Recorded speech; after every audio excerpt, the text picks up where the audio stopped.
warahmatullahi wabarakatuh.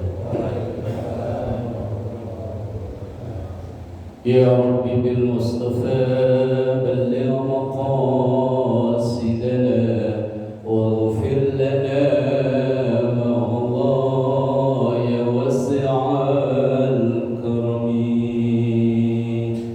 Ya Rabbi bil Mustafa balligh maqasidana waghfir lana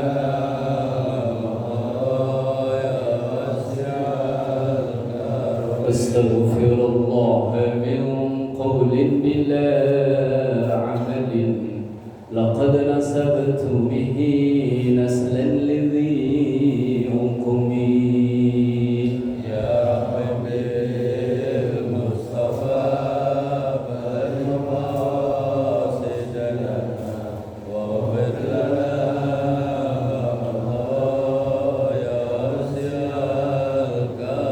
يا واسع الكرم فالمستمسكون به مستمسكون بحبل غير منفسم يا رب بالمصطفى بلغ مقاصدنا واغفر لنا ما الله يا واسع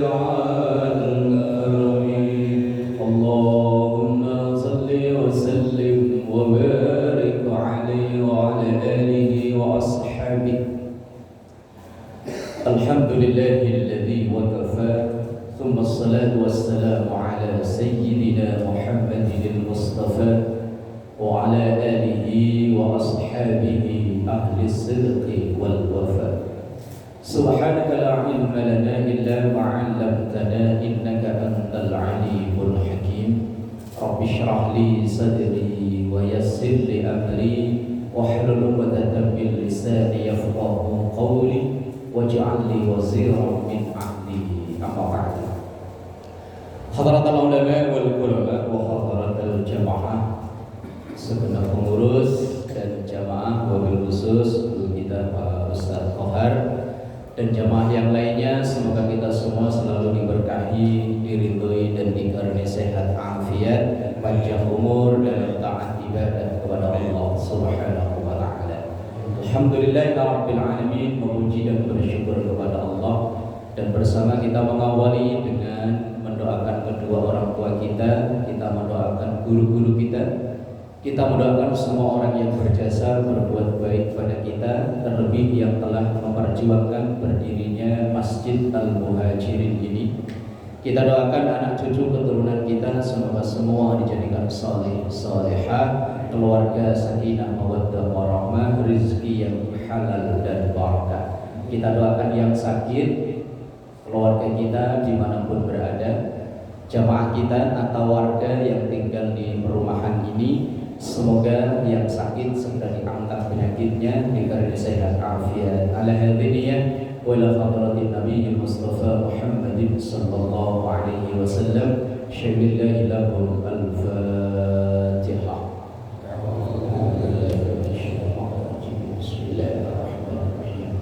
Alhamdulillahirabbil alamin arrahmanirrahim maliki yaumiddin. Iyyaka na'budu wa iyyaka nasta'in ihdinas siratal mustaqim. صراط الذين أنعمت عليهم غير المغضوب عليهم ولا الضالين.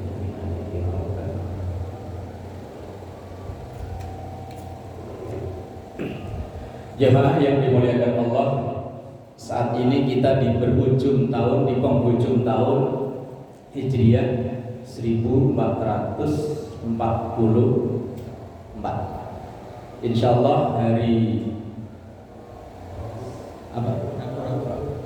Rebu.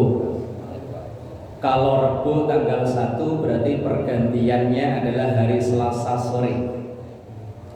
Dikarenakan pergantian tahun Hijriah itu dimulai dari terbenamnya matahari. Begitu matahari terbenam sore itu sudah pergantian tahun. Harapan kita tahun 1444 catatan yang kita tinggalkan adalah catatan amal baik, Dan 1445 adalah memulai kita menorehkan catatan yang lebih baik. Karena ada makalah mengatakan, man kana yawmuhu khairan min amsi fahuwa rabi. Orang yang sukses itu adalah orang yang hari-harinya grafik kebaikannya naik, khairan min amsi, lebih baik dari hari kemarin. Kemudian wa man kana yawmuhu sawa'an min amsi, kalau hari-harinya itu sama dengan hari yang kemarin, sami mawon, nggak ada perubahan kebaikan sama sekali, ya gitu-gitu aja, nggak ada penambahan. Fa huwa khasir, maka orang ini rugi.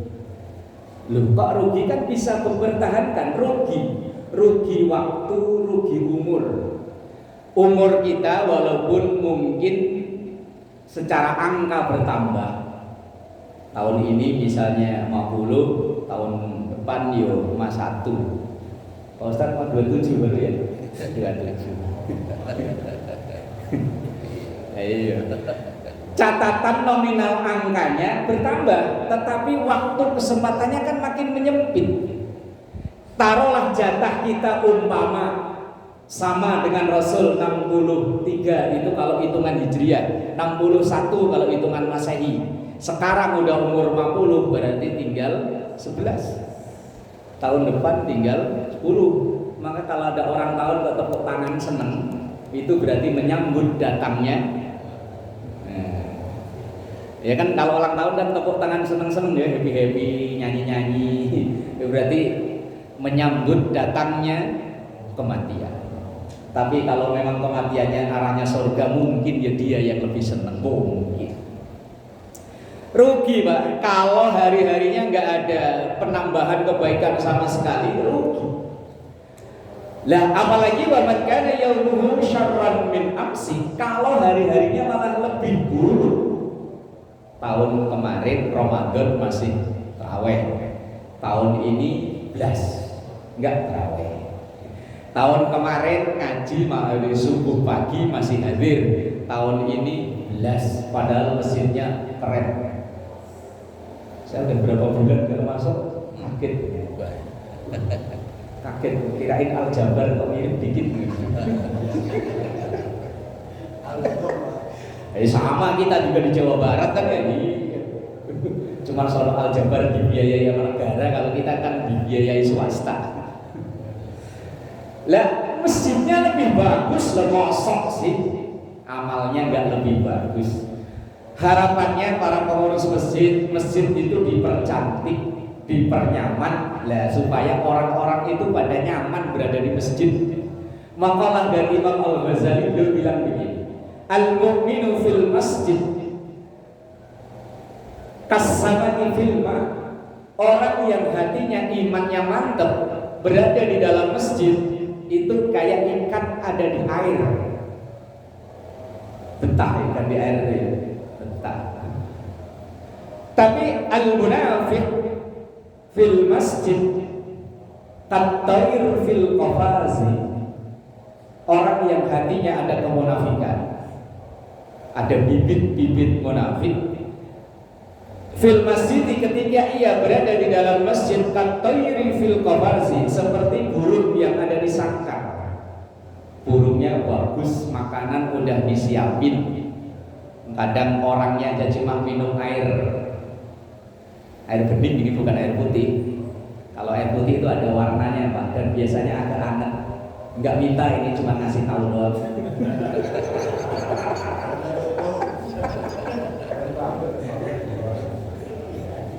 Cuma kasih informasi Pak. Lah ya kadang para pecinta burung itu kan luar biasa Pak ya. Orangnya cukup minum air bening, burungnya kadang minumnya susu. Kali ini air bening Pak. Iya Pak Ustadz ya. Cuma ngasih tahu informasi, ini air bening.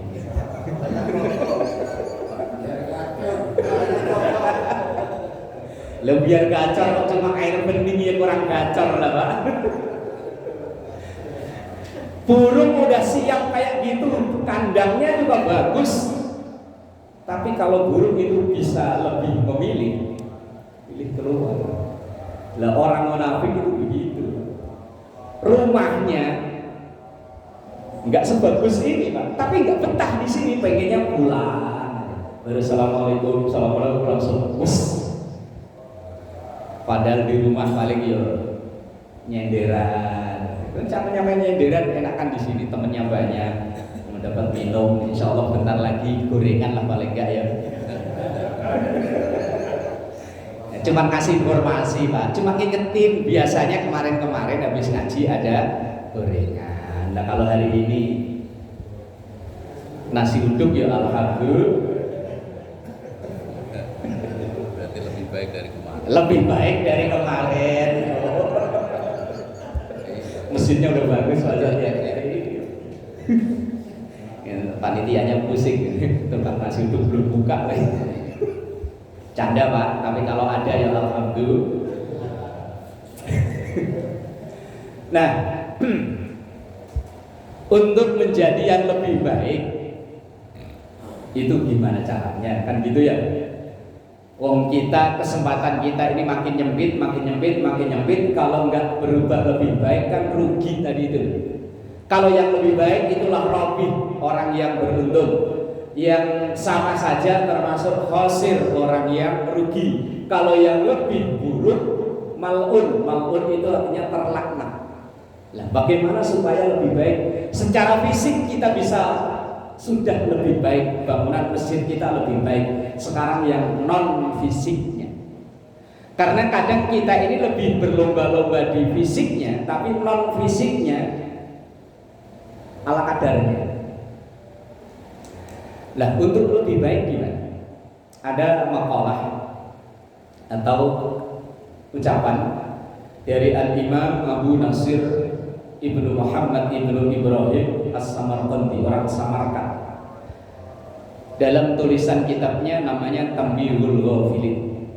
Dalam kitab Tanbihul Ghafilin itu beliau mengatakan yahtajul amalu arba'ata asya hatta yusallim, bahwa amal kita, pribadi kita ini akan bisa menjadi pribadi yang lebih baik apabila memenuhi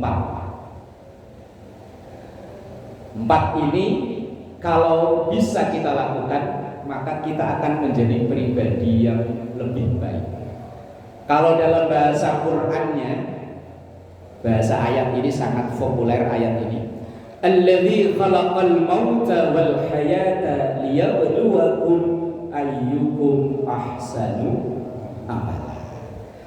Bahwa Allah menciptakan proses kematian kita, kehidupan kita itu liyabluwakum, untuk mengaudisi, menguji ayyukum, siapakah di antara kita semua ini ahsanu amala, yang terbaik, bukan terbanyak.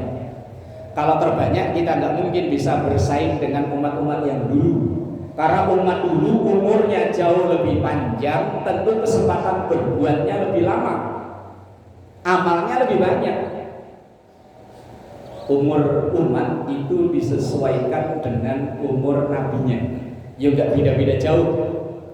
Maka Rasulullah menyampaikan dalam hadisnya, umur ummati baina sittin wa sab'in. Umur umatku yang gak jauh-jauh antara berkisar 60-70. Yang 80 dan jarang-jarang. Di sini 80 ada. Pak Ustadz Bahar baru 27, masih lama. Pak Haji Ishak paling ya, udah berapa? Nah, umur umat Nabi Muhammad gak jauh-jauh, sekitar antara 60, 70, 80 jarang, 90 Pak udah langka, 100 apalagi. Umur pendek Pak. Kalau umat dulu panjang, maka kesempatan berbuatnya pun panjang. Lah, umur yang pendek ini untuk menjadi yang terbaik, syaratnya 4. Saya tahu nih, mau ngambil motor, ya kan? Saya orang sakti Pak. Tadi kunci. Tadi gembokan, ya udah saya turun motor, saya tinggal di sana. Tunggu bapak itu tadi. 4. Apa itu? Yang pertama adalah al-ilmu qabla badaihi. Kita menguasai ilmu pengetahuan dari setiap apa yang kita kerjakan. Apapun yang kita kerjakan, Pak, kalau dilandasi dengan ilmu yang memadai, hasilnya akan lebih maksimal. Ini menyangkut urusan dunia dan urusan akhirat. Apapun pekerjaan, kalau ilmunya dapat, insya Allah hasilnya maksimal. Lah gampang-gampangan lah, Pak. Orang mancing loh, orang mancing. Ini pada hobi mancing. Ada yang hobi mancing ya? Rata-rata orang sini kan hobi. Orang mancing gitu, kalau nggak tahu ilmunya, saya yakin dari pagi dari jam 6 ketemu jam 6 nggak dapat ikan. Lah mancing di ikan mas, lah kok umpannya salah, ya ditongkrongin begini, ya, orang-orang pada bat dia ya malah ngantuk, nggak tahu ilmunya, Pak. Mancing ikan emas umpannya harus ini, mancing ikan mujair umpannya harus ini. Ini kan tahu ilmunya namanya. Kalau nggak tahu ilmunya kita hati. Lah ini urusan dunia, urusan akhirat apalagi. Maka ada satu syair yang ditulis oleh Imam Az-Zarnuji dalam kitab Ta'limul Muta'allim. Beliau sampaikan begini: fasadun kabirun alimun mutahattiku wa akbaru minhu jahilun mutanassiku. Bahaya besar orang yang berilmu tapi tidak mengamalkan ilmunya. Bahaya. Sama-sama maling, yang berilmu dengan nggak berilmu itu hasilnya lebih besar yang berilmu, Pak. Kalau maling yang nggak berilmu bawaannya linggis, golok, maling goblok. Kalau maling pinter nggak perlu, cukup dia bawa pulpen. Anggaran yang seharusnya 10 miliar jadi udah 13 miliar. Tanda tangan erek disetujui, cair. Yang 10 miliar buat proyek, yang 3 miliar kantongin. Maling pinter, maling goblok, paling sendal di masjid hilang. Di sini sering ya? Nggak ada di sini mah orang-orang baik. Loh, saya pernah ketemu tips supaya sendal nggak hilang. Ini asli, Pak. Saya tahu khutbah Jumat. Itu ada bapak-bapak pakai sepatu bagus. Begitu dia lepas sepatu, yang satu taruh sebelah sini, yang taruh sebelah sono. Yakin nggak hilang itu, Pak? Kalau masih hilang berarti malingnya udah nggambar dari awal itu. Iya, satu di sebelah sini, satu taruh sono. Lah iya, aman nih, nggak perlu digembok. Lah itu sesuatu yang maksiat aja, kalau yang tahu ilmunya hasilnya lebih maksimal daripada yang nggak berilmu, apalagi dalam ibadah. Lah tadi fasadun kabirun alimun mutahattiku wa akbaru minhu jahilun mutanassiku. Orang berilmu nggak mengamalkan ilmunya bahaya, tapi lebih bahaya lagi orang nggak berilmu walaupun rajin ibadah. Loh, logikanya gimana itu? Orang ibadah kok bahaya gini, Pak. Orang ibadah yang sama sekali nggak tahu ilmunya, hadis Rasulullah, al ibadatu bi ghairi ilmin mardudatun la tuqbal. Ibadah yang tanpa didasari ilmu pengetahuan maka mardudatun, tertolak, la tuqbalu, tidak diterima. Loh, ilmu sebatas apa? Ya sebatas ibadah yang kita lakukan. Kalau kita sehari-hari sholat 5 waktu, ya minimal tahu rukunnya sholat, sunnahnya sholat, batal, makruhnya sholat, batalnya sholat. Kalau nggak tahu bisa jadi ribut, Pak. Ini pernah kejadian 2021. Lagi udah sholat Idul Fitrinya nyolong-nyolong karena dijagain Satpol PP. 2021 di sini ada nggak, Pak? 2021 ada ini yang tahun 2021 kan 2020 2021 kan 2 tahun itu dijagain Satpol PP gitu. Itu di satu masjid, Pak. Sholat Idul Fitri. Kebetulan imamnya orang dalam, tapi yang khotib manggil dari luar. Kayak misalnya di sini imamnya Pak Ustaz Kohar. Lah kemudian di belakang ini ada orang yang istiqomah, Pak. Dia berada di barisan pertama pas belakang imam. Ibadahnya tekun luar biasa, mantep lah pokoknya. Cuman sayang disayang, keilmuannya kurang. Pada saat sholat id di rakaat yang kedua, imam ini lupa baca takbir yang 5 ini. Ini rawan loh, sering terjadi. Takbir yang pertama kan 7, takbir yang kedua 5. Lah rakaat yang kedua setelah sujud berdiri Allahu Akbar langsung sedekap baca Fatihah. Lupa takbir yang 5 kali. Ini makmum yang istiqomah tekun tadi ini karena merasa ada kekurangan, dia teriak, niatnya ya betulin subhanallah. Imam masih orang-orang pada amin, dia subhanallah. Sampai imam baca surat dia masih subhanallah. Selesai sholat, imamnya baru assalamualaikum, assalamualaikum. Ini makmum nggak terima karena merasa dia ngingetin nggak digubris, langsung berdiri, imamnya ditunjuk-tunjuk. Dasar imam kok, karena merasa ini ada yang salah kok, peringatannya nggak digubris. Nah, imamnya karena digoblok-goblokin nggak terima, berdiri.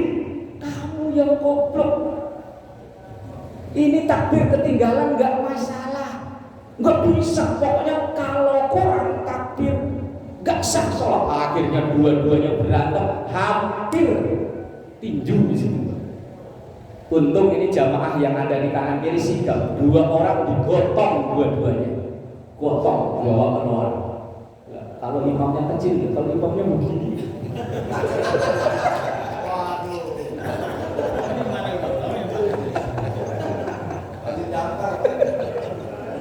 Negur aja nggak berani.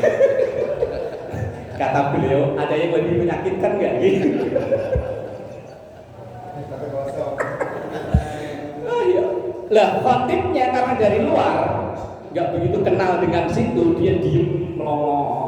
Ini yang cerita ketua masjidnya, karena ketua masjid kebetulan teman akrab, nggak jauh dari Islamic Center itu masjidnya.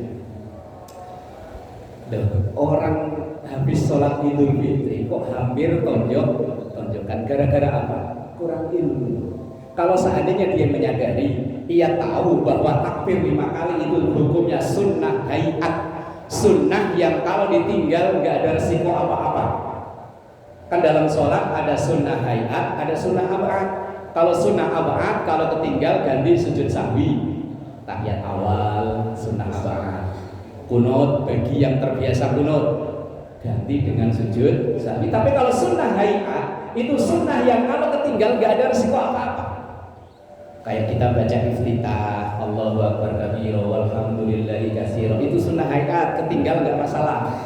Baca surat Ghairil maghdubi alaihim waladdallin, langsung rukuk di rakaat pertama kedua nggak masalah. Cuma kalau nggak umum bahaya.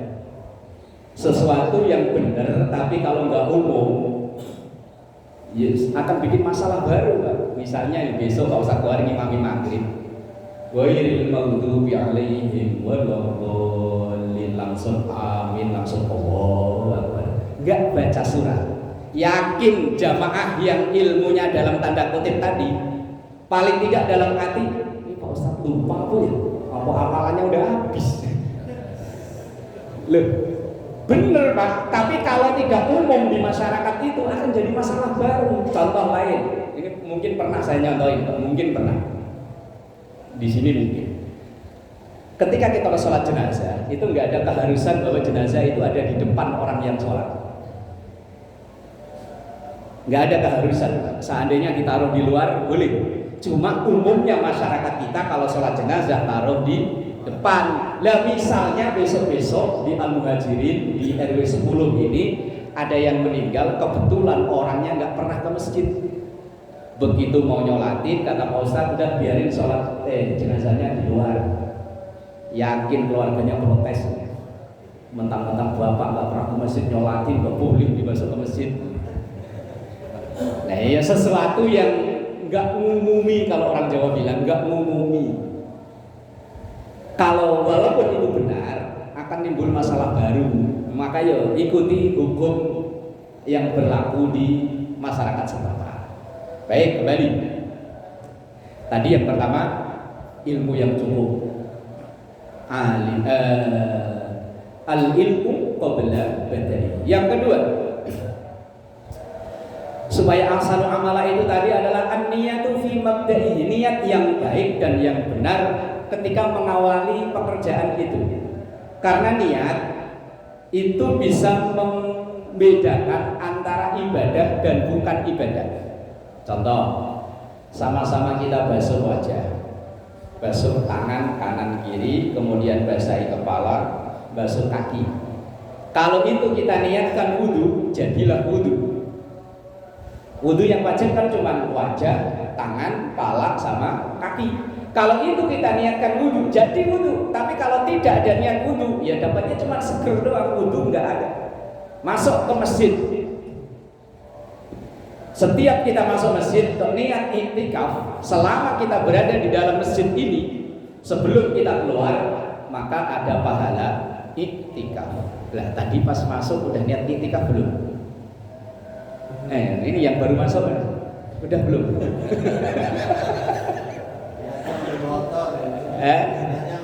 Nah, niatnya ngambil motor enggak, ketika kita masuk langkahkan kaki, bismillah. Kalau sempat dibaca doanya masuk masjid, kalau nggak sempat paling nggak niat iktikaf. Pakai bahasa kita ya boleh, saya niat iktikaf sunnah karena Allah Ta'ala. Beres. Kalau memang belum, ya silakan niat. Insya Allah kita ngaji sampai jam 8 ini. Sambil nunggu nasi uduk mateng, Pak.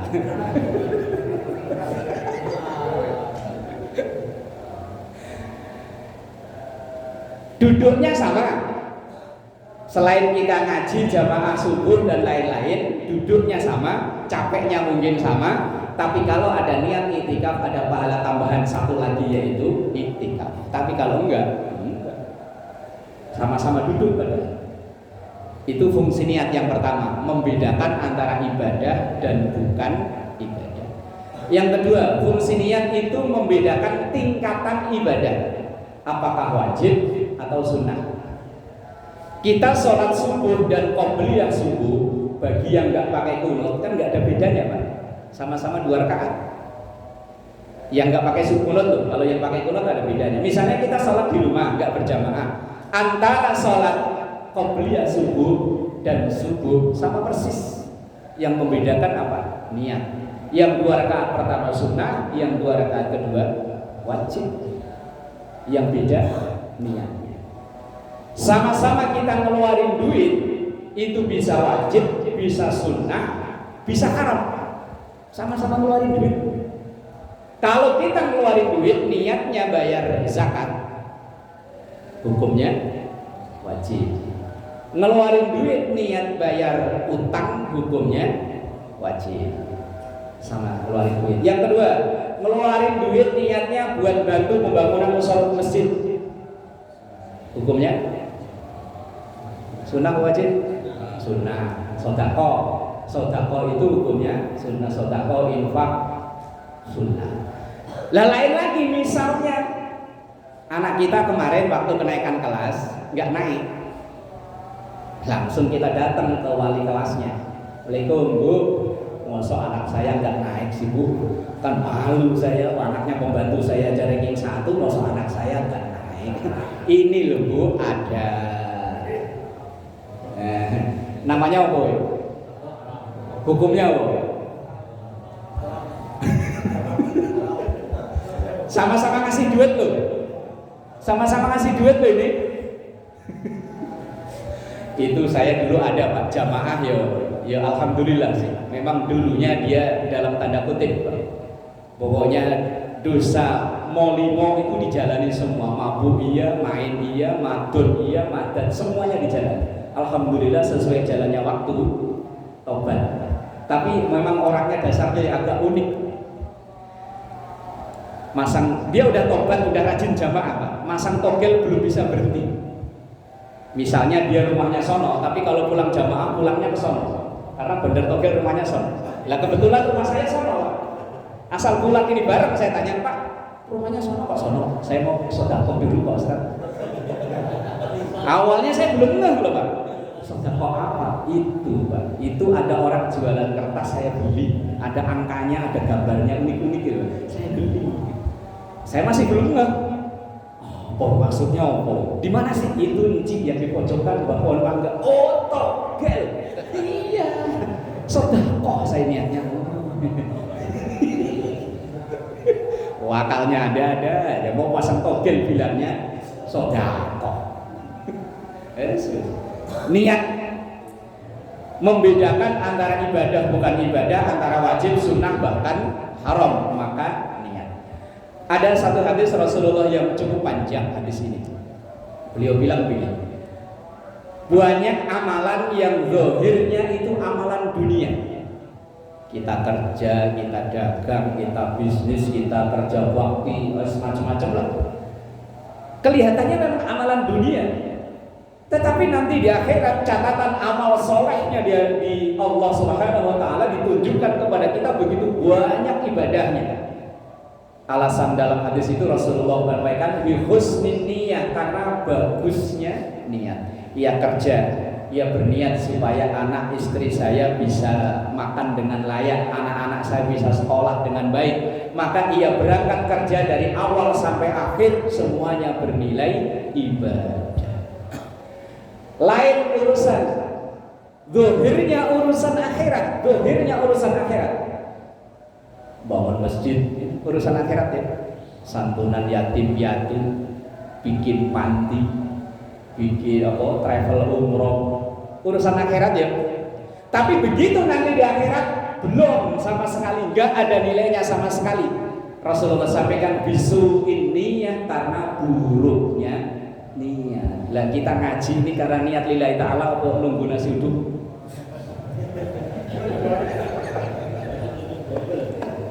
Yes, tergantung masing-masing. Yang tahu niat itu kita sendiri, orang lain nggak bisa nilai, Pak. Karena ini urusan hati. Niat itu urusan hati. Definisi niat itu adalah qasdu syai' muqtarinan bi fi'lihi wa amma talaf mahalluha fil qalbi wa amma talaffulu mustahabun. Niat itu adalah menyengaja melakukan sesuatu, tempatnya di hati.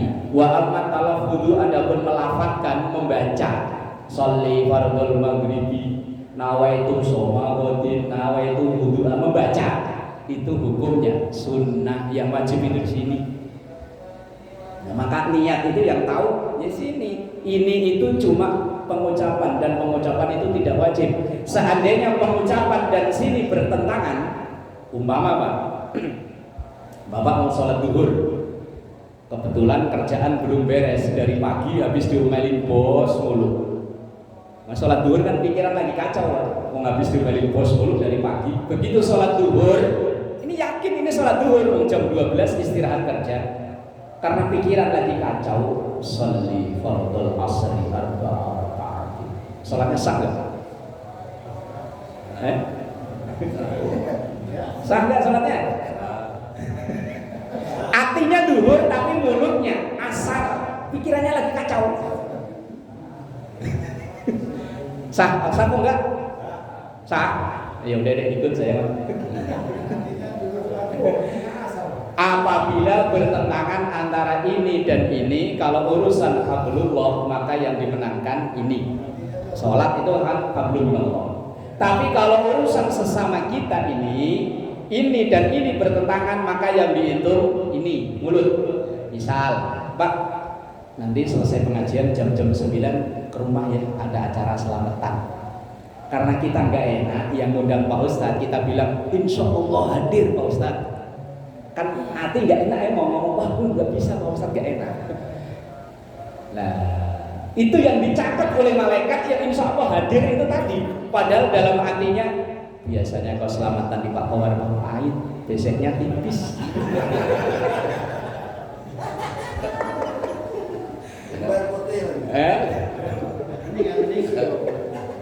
Ya Allah, masa yang dicengin Pak Ustadz Kohar mulu ganti ya? Ya. Itu kalau dalam urusan kita sesama manusia, maka yang dihitung mulut, bukan ini. Jadi niat diperbaiki.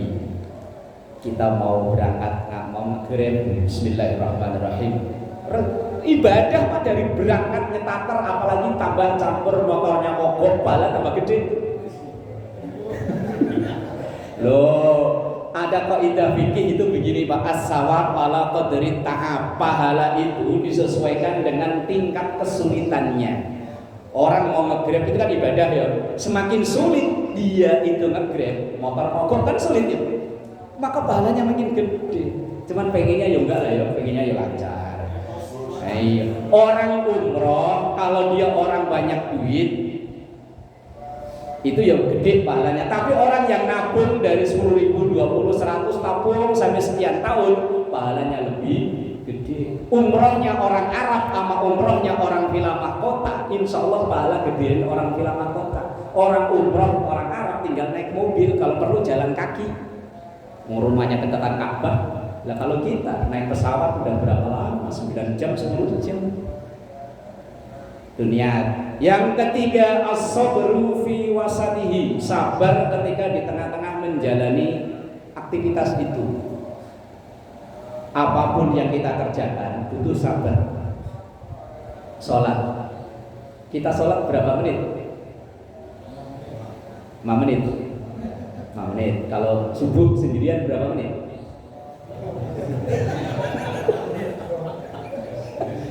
Oh, udah hafal ya. Kalau yang baru belajar ngapalin bacaan itu mungkin lama Pak. Allahu Akbar kabira, apa yang lanjutannya? Lama. Kalau kita kan udah terlatih, Pak. Ibarat naik motor itu treknya udah hafal banget. Itu yang taruhlah 5 menit aja itu butuh sabar. Ada yang demen beli-beli online. Kita ini loh. Atau enggak beli online beginilah contohnya, contoh. Malam itu ada yang WA, Assalamualaikum Pak, besok hari Minggu tanggal sekarang ini berapa? 16 ya? Nah, ada di rumah enggak? Saya mau ke rumah nih, mau ngulangin dulu saya minjem 10 juta. Masih, seneng kan kita? Besok ada yang mau bayar utang 10 juta. Cuma nggak dikasih tahu dia datangnya itu pagi, siang atau jam berapa nggak dikasih tahu. Udah, kita langsung saking girangnya langsung Waalaikumsalam, siap saya ada di rumah. Dari pagi HP kita plototin aja kok nggak bunyi-bunyi. Giliran bunyi dari grup masjid aja yang ngirim stiker mulu. Kalau enggak grup masjid, grup bulu tangkis. Kalau enggak bulu tangkis, grup RW yang dikirim gambar yang aneh-aneh. Jam 11:30 menjelang zuhur kita WA, Assalamualaikum, jadi ke rumah enggak? Enggak ada jawaban, masih checklist 1 item. Sampai zuhur udah adzan, Pak Nurdin, mana Pak Nurdin? Masak nasi uduk. Hayya 'alas shalah. Oh, enggak ada WA ya, ntar enggak usah jamaah lah di rumah aja, siapa tahu ntar dia datang. Sampai 12:30 enggak datang. Jam 1, sholat. Begitu baru takbir, Allahu Akbar. Di luar ada yang Assalamualaikum. Suaranya kita kenal banget, orang yang semalam dan mau janji datang. Kira-kira sholatnya dikebut atau langsung dibatalin?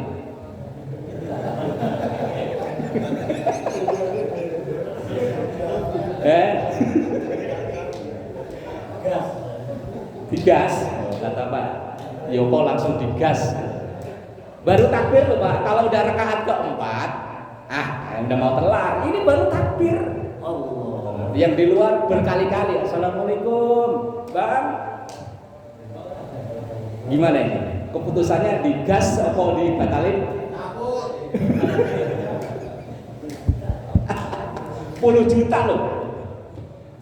Wong itu udah lama minjemnya dan orangnya terkenal alot, dipinjem nembak mulu tar sok. Taruhlah umpama dikebut ya, wong udah hafal kan dari sholatnya, kebut bet. Rencana mau baca wadduha cancel, nggak usah baca, wong tadi katanya nggak baca surat, nggak apa-apa. Begitu selesai kita keluar, Waalaikumsalam, alhamdulillah ya Allah. Udah lama kita nggak ketemu, gimana? Maaf Bang, uangnya masih kepake. Sakit hati ya. Udah sholat dikebut, surat-surat gak dibaca. Ternyata cuman bilang, tadi saya mau WA Bang, HP saya dipakai sama anak mulu, makanya saya kesini nih Bang. maafin ya Bapak, aduh sakit ya. Itu sholat yang cuma 5 menit butuh sabar, apalagi ibadah terpanjang kita ini kan para suami, ibadah terpanjang kita itu ya berumah tangga, anak sama istri itu ibadah terpanjang kita. Terakhir itu berakhir kalau kita sudah selesai kontrak hidup, baru selesai. Ekstra sabar. Kadang Allah kita ini cita-citanya, ekspektasinya punya bini itu yang solehah, yang pinter, yang nurut, cakep, anak orang kaya. Tapi ternyata Allah kasih sebaliknya.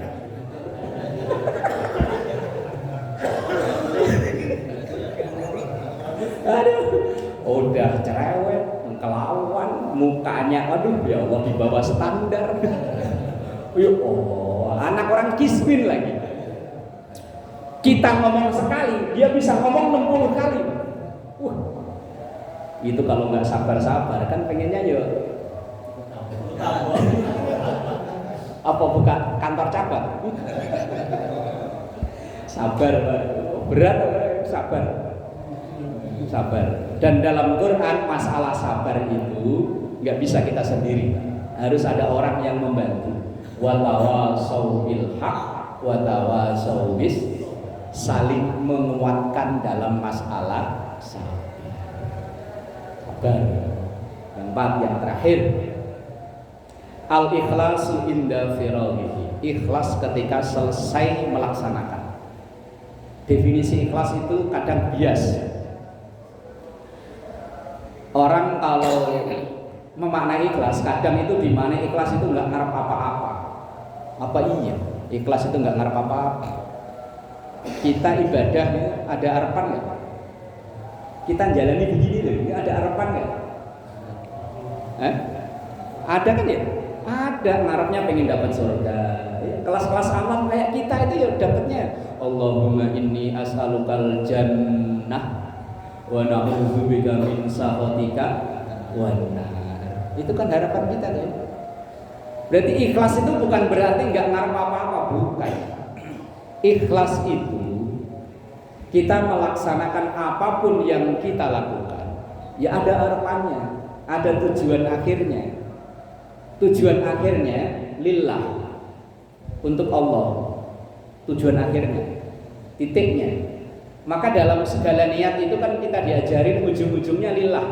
Sholli fardhu maghribi, ujung-ujungnya lillahi ta'ala. Puasa nawaitu shomahuddin, ujungnya lillahi ta'ala. Bayar zakat nawaitu an-ukhrija zakatal fitri, ujung-ujungnya lillahi ta'ala. Ya berarti ada tujuan akhir. Ada yang kita harap Allah. Lah kita ngarep Allah, lah nanti surga neraka itu urusan Allah. Tapi kalau boleh minta ya mintanya surga jauh dari neraka. Lah ikhlas itu kalau Imam Al-Ghazali membahasakan sirrul asrar, rahasianya rahasia. Maka yang tahu hanya kita yang jalani dan Allah. Raqib atid itu hanya nyatet zahirnya amal. Oh ini pagi ngaji centang. Oh ini ikut kerja bakti centang. Ikhlas dan tidaknya raqib atid nggak tahu. Yang tahu hanya Allah yang nanti akan memberi balasan dan kita. Tetapi ikhlas bisa dirasakan.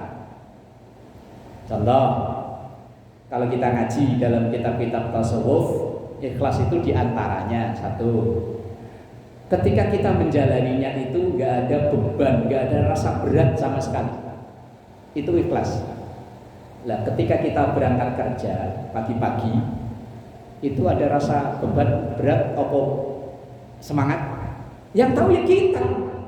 Kita ngaji kayak begini ini ada rasa berat apa enggak? Ketika misalnya pengurus masjid, pengurus wilayah, RT RW ngumumin bapak-bapak hari ini minggu kita kerja bakti menjelang Agustusan, kita berangkat kok enggak ada beban berat, itu ikhlas. Tapi ini mau mancing malah RT ada-ada aja. Ada-ada aja. Mau berangkat mancing joran udah siap, ini udah umpannya udah bikin semalam. Kalau nggak kerja bakti nggak enak. Nah, itu jauh dari ikhlas yang begitu itu. Yang ngerasain ya kita, orang lain nggak bisa nilai, Pak. Kita nih. Nggak ada rasa berat, plong. Kalau kadang kita dengar ceramah, orang ikhlas itu kalau kayak kita pagi-pagi ke kamar mandi gitu, Pak, plong. Apakah kita mikirin yang semalam misalnya makan sop iga yang enak kemudian jangan, ya enggak kan, plong. Itu ikhlas begitu. Misal ini ngaji nggak ada kotakan ya, kotak keliling loh. Kalau jumatan ada ya. Biasanya kita kalau jumatan masukin berapa, Pak? Biasanya 5.000. Oh, berarti sini memang kelasnya 5.000 ya. Ketika kita memasukkan uang 5.000 dalam hati ini kok plong, kita 5.000 ikhlas. Kalau ikhlas coba taikin Jumat depan 10.000. Nah, kok masih plong? Oh, berarti kita di kelas 10.000. Taikin 10.000. Kok masih udah ada rasa mikir-mikir? Wah, Samsu sebungkus.